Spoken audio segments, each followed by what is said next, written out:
الرحمن الرحیم، سردیوں کا موسم ہے اور یہ بہت زیادہ سوال بھی کیا جاتا ہے کہ کون سی مچھلی کھانی حلال ہے یا حرام۔ تو یہ یاد رکھیں، فقہ جعفریہ شیعہ اثنا عشریہ کے نزدیک مچھلی جس کو کھانے کا حکم ہے اس کے اندر دو شرائط ہونی چاہیے۔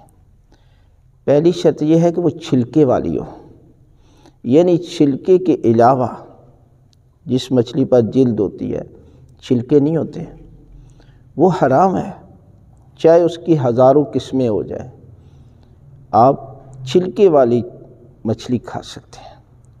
آپ کہیں گے ہمیں کیسے پتہ چلے گا؟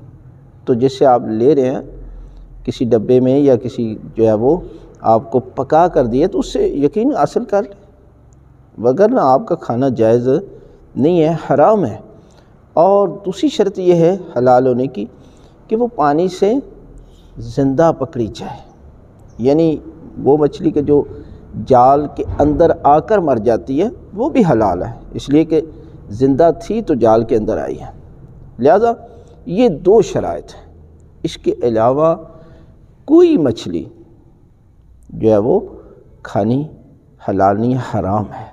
لہذا آپ اگر اتنے حلال اور حرام میں دلچسپی رکھتے ہیں تو پھر جہاں پر شک ہو اس سے اجتناب کریں۔